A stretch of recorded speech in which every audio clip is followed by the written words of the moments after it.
Yo, what's up guys? Matt here from DCL Blog. I thought I'd make another video talking about launching your NFT project, guys. So some people have some, you're an artist, you're launching your NFT project, or maybe you want to go bigger, maybe you want to do a full-blown avatar project or your own metaverse or your own game or your own something, playing with NFTs and utilizing them. I made this tweet, which turned a little bit viral, and I thought I would make a video about it because it's pretty interesting, based on my experience and maybe whoever else wants to add it to this below. But I've seen at least 100 plus NFT launches over the years. My advice, overhire on mods. Always keep Discord chat open.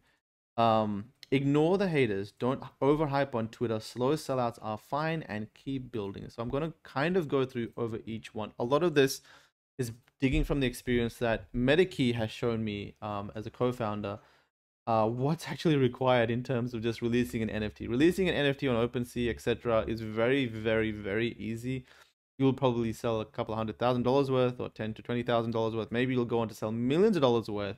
What follows after to nurture that community, to make yourself an IP or a brand that can go on to do things in the space for decades, is a lot of work. And so we figured out very, very quickly that if everyone runs to Discord, there's no way me and my co-founder can manage that in our sort of working time, in our schedule when we have a product to deliver. So we ended up hiring in-house team of a few people to manage our socials. We ended up hiring people within the Discord that are part-time. I think we have 6 to 7 full part-time mods that cover us across different time zones. Me and the co-founder and everyone else, whoever is within the team, we make it an effort to jump in and answer some questions if we need to. And so there's a pretty big effort of about 10 to 15 people making sure that everyone that come in that asks questions, that we are producing content that they like, we are kind of taking on feedback. There's a massive need for people to kind of go in and assist or nurture that space, right? So our Discord is a healthy 13,000 people. I mean, it reached, I believe 20,000 people during the pre-sale. But we ran a bot that kicked about 10,000 people. So I think in the last, when we sold our MetaKey Edition 4, we had a good number of people that came, about 8 to 10,000 that were just bots. We kicked them.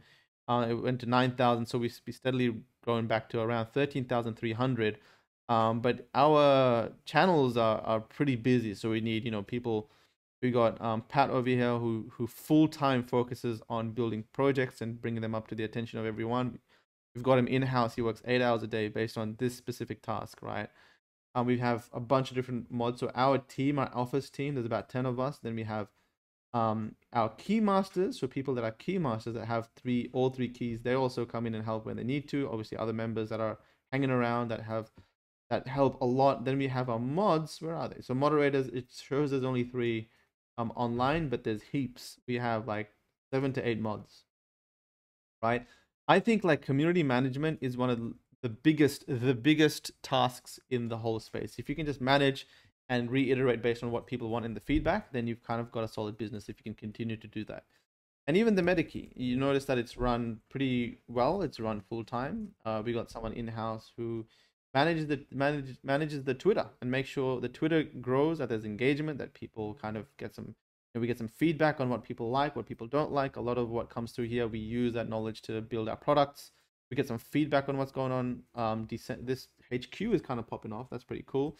You can see that we're sharing, what we're up to. So, we make a very strong effort to not just build, because obviously we're doing a lot of building, but tell the story of our building, right? We're working on a HQ. We're working on Shark Tank stuff. We're working on avatars. There's a lot of stuff we're doing. So you can see just literally in the one day, we've got all of these things that have come out, right?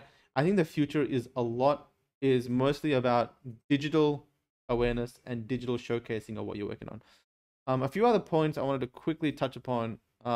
Always keep Discord chat open, no matter how hectic it gets. I think one of the worst signs you can have is stop discussions on Discord.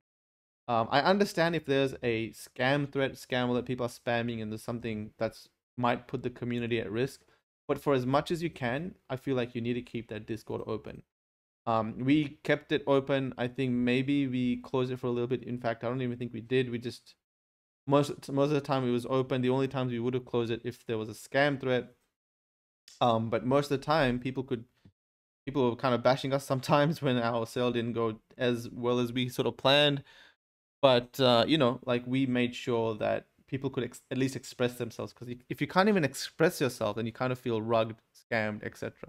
Ignore the haters, and this is one thing not many people can do, but give haters zero energy. There's going to be people that will be talking on Twitter and retweeting your stuff sometimes and saying, oh, you know, they ran a sale, it was really bad, or they did this wrong, or there's a glitch over here. But you know what? In the history of product development, there's been plenty of glitches. There's been plenty of wrong marks and errors and going back and reiterating the product. That's normal. It's completely normal.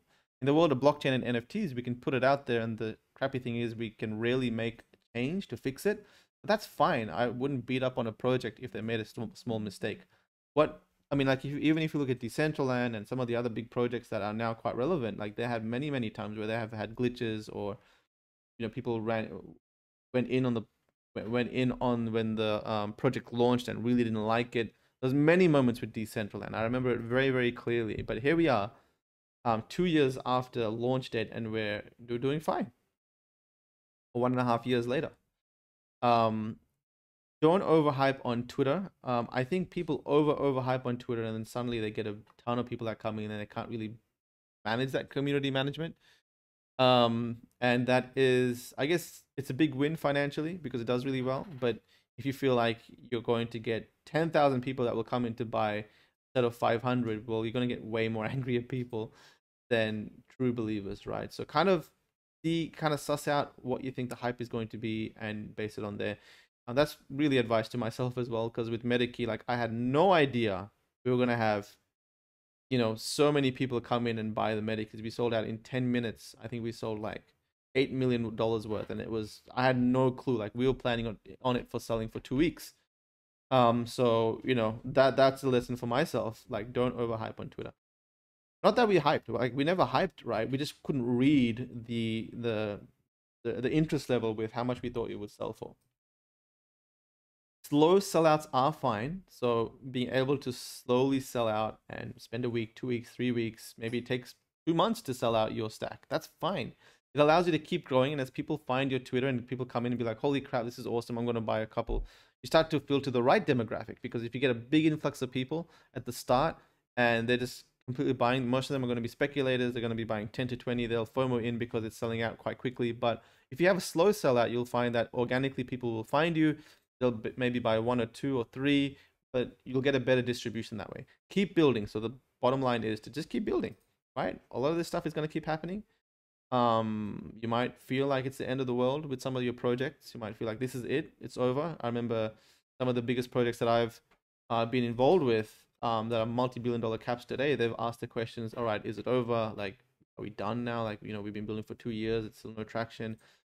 But they kept going because they kept saying to themselves that they can be more that they can do, right? They were still not at the very best that they can do. So, I mean, putting your head down and drawing pictures for 5 months is one thing. Like, I would definitely recommend like putting your product out there and getting feedback. But if you're going back and forth with the feedback and people are liking some of your stuff, you're getting some haters, etc., keep building. Keep building. And if it gets slow, if it gets fast, eventually, like even Axie Infinity DCL Sandbox, in the 3rd or 4th year, they blasted off. But the first 2 to 3 years, they were very quiet, right? So keep building is one thing that people don't do quite often, but it is really the secret ingredient. You take all this experience, make it better, and just keep reiterating until you have a kick-ass product that only you know inside out. So I thought I'd make a video on this because it got a lot of traction, and I just thought it's quite important to just share, right? There's a lot of other feedback that we listen to. Anything else that you guys think might add to this advice, please do. But yeah, I hope this video helped you a little bit. Catch you next time.